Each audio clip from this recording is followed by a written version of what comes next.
Kasia. Dzisiaj kolejny odcinek o językach miłości, czyli o narzędziu, które jest bardzo skuteczne w budowaniu relacji w małżeństwie, z dziećmi, z przyjaciółmi, z kimkolwiek tą relację chcesz zbudować. W ostatnich filmikach mówiłam o rozpoznawaniu języków miłości i chciałam Wam pomóc zdiagnozować siebie. Oczywiście możecie zrobić jakieś testy, które znajdziecie w internecie, bo jest ich dosyć dużo i zachęcam też do kupowania książek na ten temat, możecie poczytać. Ja natomiast dzisiaj chciałabym powiedzieć o języku miłości, czyli o dotyku. Dodam, że jest mi on bardzo bliski, ponieważ ja sama jestem dotykowcem, więc, że tak powiem, odpowiadam tutaj na swoje własne potrzeby mówienia o rzeczach dla mnie ważnych.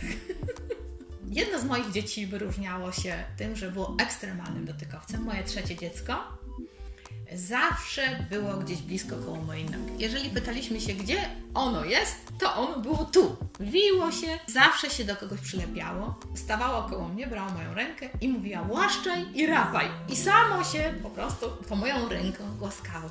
Dogłaskiwało. Było absolutnie prześmieszne. Upatrzyła sobie dziadka, którego po prostu uwielbiała i wpadała zawsze do moich rodziców. Mówiła: cześć babcia, gdzie jest dziadek? Pędem leciała. Dziadek, gdy siedział na fotelu, natychmiast był zasiadany przez tą małą kwoczkę i ona siedziała na nim, a ponieważ była dosyć takich dużych rozmiarów, bo to jedno było z takich moich większych dzieci, musieliśmy ratować dziadka przed nadmiarem czułości i poborem dotyku, bo właściwie dziecko samo sobie ten dotyk, że tak powiem, pobierało.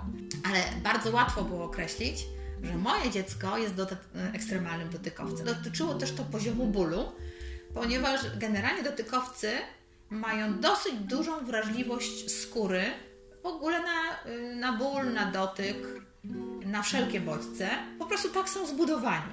Tutaj nie ma co rozważać, po prostu oni tacy są.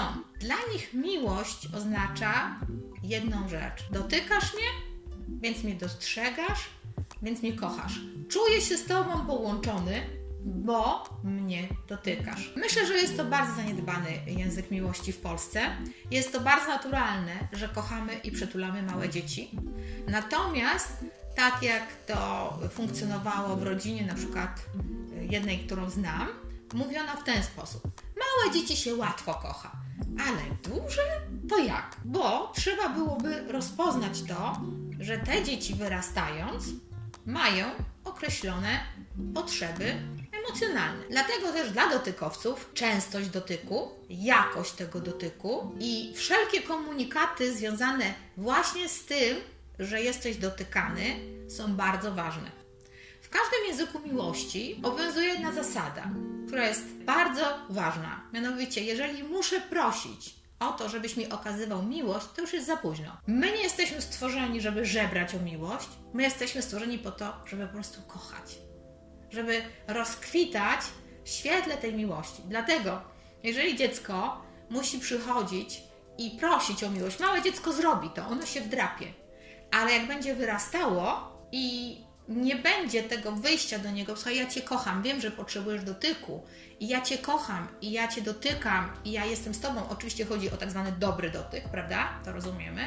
To ono się wycofa, ponieważ każdy z nas wie gdzieś głęboko w sercu, że bycie kochanym to nie jest rzecz, o którą chcemy tak bardzo walczyć, bo chcemy doświadczać miłości i akceptacji po prostu za to, że jesteśmy.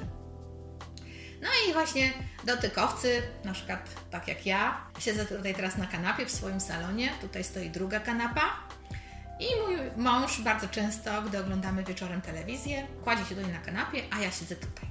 I zawsze w mojej głowie jest coś takiego: czemu on tutaj nie przyjdzie koło mnie? Przecież moglibyśmy się przytulić.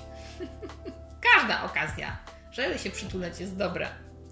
Dotykowcy potrzebują częstego komunikatu: kocham Cię, rozumiem Twoją potrzebę dotykania. Najgorszą rzeczą, jaka może spotkać dotykowca, to jest taka rodzina, w której wszyscy tacy są, wiecie, zimni, wychłodzeni. My się nie dotykamy, bo my tacy jesteśmy. Jest taki ogólny komunikat: nie będę Cię dotykać. My jesteśmy z tych, co nie przesadzają z tym dotykiem. Wtedy przychodzą bardzo często do mnie rodzice i mają właśnie kogoś, takie dziecko, które od razu widać, że po prostu zaczynasz je głaskać, ono rozkwita, ono jest, nie, przełamuje bariery, od razu jest lepiej. I gdy ja mówię wtedy, moim zdaniem Państwa dziecko, ich językiem jest dotyk. I wtedy oni tak, mnie nikt nie dotykał, jakoś wyrosłem. To jest główny argument, nie? Podczas gdy dzieci potrzebują dotyku i na przykład w systemie szkolnym dotyk jest bardzo zaniedbywany, bo jak można przytulić, 30 dzieci, prawda? I potem my się dziwimy, że pewne dzieci robią błyskawiczne postępy, a pewne dzieci po prostu są tak zblokowane i tak zahamowane, że wydaje się, że one są jakąś totalną porażką. Takie dzieci właśnie do mnie przychodzą. One myślą, że są porażką, przychodzą do mnie na kurs czytania czy na terapię i oczekują ode mnie, że udowodnię im to, co mówi im cały świat dorosłych. Ty jesteś porażką. A ja po prostu widzę, jaki to jest rodzaj dziecka, dobieram odpowiednie narzędzia, ale przede wszystkim patrzę, jakie ono ma język miłości. Bardzo dużo z tych dzieci to są po prostu dotykowcy. To zaczynam bardzo prosto. Zaczynam je głaskać po plecach, czasami troszkę zmierzwię włosy. Bardzo spokojnie trzeba dozować ten dotyk, aby nie był taki szokujący. I po pewnym czasie widzę, jak dzieci po prostu przestają być takie niespokojne.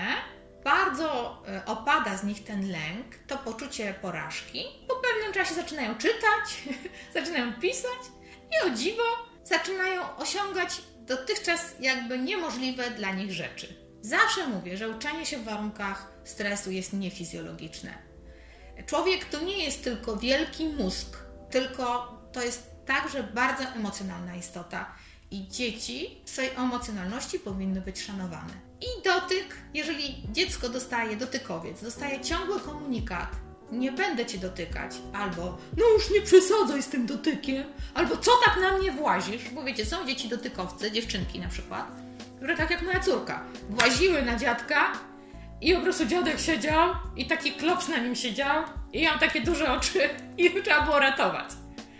I ona po prostu uwielbia to. Ale chłopcy potrzebują dotyku w inny sposób. Z chłopcami musisz się posiłować, pobić, pogilgać, wyczochrać, podrapać, cokolwiek.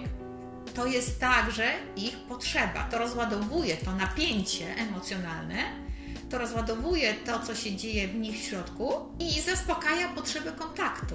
I wtedy dzieci nie czują się odrzucone, czują się kochane i są gotowe do tego, aby nabywać nowych umiejętności. Ja bardzo często widzę, jak dzieci nawet nadpobudliwe nie są dotykane we właściwy sposób, bo dzieci nadpobudliwe zazwyczaj są wszędzie, prawda? One są wszędzie, one są po prostu totalne w tym swoim byciu i są na tyle niemożliwe, że po prostu nikt ich nie dotyka. Ja, gdy mam do czynienia z dziećmi nadpobudliwymi, bardzo często stopniowo wprowadzam dotyk i widzę, jak pod wpływem takiej trwałej terapii, oczywiście w elementach zabawy, wyszukiwanie tych doskonałych momentów w niedoskonałym życiu, one rozluźniają się, ich baki emocjonalne się napełniają, wszystko jest dla nich łatwiejsze. Ja nie mówię, że to jest taki proces, ja nie mówię, że to jest jedyna rzecz, którą można zrobić, bo te dzieci zazwyczaj potrzebują całej gamy terapii pedagogicznej, ale naprawdę po tylu latach pracy widzę, że to jest ten język miłości stosowany bardzo świadomie. Dotyk to jest po prostu potężne narzędzie. W małżeństwie sprawa wygląda trochę inaczej. Jeżeli mamy dotykowca i niedotykowca, dotykowiec funkcjonuje i czeka na dotyk, prawda? Usiądź na kanapie, przytul mnie, trzymaj mnie za rączkę, pogłaszcz mnie, przychodzisz w kuchni, pogłasz mnie po plecach. I on tego nie dostaje, tak? I wieczorem niedotykowiec mówi tak: masz ochotę na coś? Zazwyczaj wtedy dotykowiec wystawia taką dużą nie, ponieważ dla niego seks nie jest kwintesencją dotyku. Chodzi o to, że my potrzebujemy takiego dotyku bezinteresownego. Jeżeli druga strona, i to często są kobiety i często mężczyźni, tutaj nie ma, że tak powiem, takiego podziału damsko-męskiego, wcale tutaj tego nie ma. Potrzebujemy takiego dotyku, który jest bezinteresowny. Co prawda ktoś oczywiście kiedyś powiedział, że gra wstępna toczy się przez cały dzień, Ale myślę, że jest to takie uproszczenie, które mówi o tym, że seks jest tylko pewną formą wyrażania intymności, tak? Którą tak naprawdę przez języki miłości można wyrażać na wiele sposobów, bo tak naprawdę intymność to przecież jest i dotyk, i dobra rozmowa, i bardzo wiele różnych rzeczy, które możemy tutaj do tego worka włożyć. Dla dotykowca każde Twoje dotknięcie ma znaczenie. Dlatego też trzeba wysyłać wiele sygnałów. Kocham Cię, widzę Cię i wyrażam miłość tak, jak lubisz. Niekoniecznie ma to związek tylko z seksem, chociaż seks oczywiście jest bardzo ważny, ale chodzi tu o takie ciągłe komunikaty, o doładowanie tych baterii, które mówią, że rozpoznaję Twoją potrzebę i Cię kocham. To jest taki bardzo ważny, jest nieseksualny dotyk. Oczywiście mówię tutaj o małżeństwie. I może będzie Wam łatwiej, jeśli zastosujecie taką radę, którą kiedyś usłyszałam, że gdy wracasz do domu z pracy, pomyśl sobie o językach miłości Twojego partnera, Twoich dzieci i o tym, że właśnie wracasz z pracy, miejsca, gdzie dawałeś się bardzo wiele, do innego miejsca, w którym dokonujesz bardzo ważnych inwestycji. I być może Twój partner jest właśnie dotykowcem, więc jadąc do domu, pomyśl, jak możesz przekazać mu ten dobry, pozytywny, ale bezinteresowny dotyk, jakie możesz sytuacje wykorzystać, jak możesz budować taką stabilność Waszej relacji właśnie przez dotyk. Trzeba zaplanować budowanie relacji. Jeżeli zaplanujesz coś, to tak jak w pracy, jest bardzo duże prawdopodobieństwo, że Ci się to uda. Jeżeli nie planujesz i zdajesz wszystko na przypadek, raczej rzeczy się nie udadzą. Zachęcam więc do tego, abyście dzisiaj przemyśleli ten temat i poczynili pierwsze notatki. O następnych językach miłości opowiem w następnych filmikach.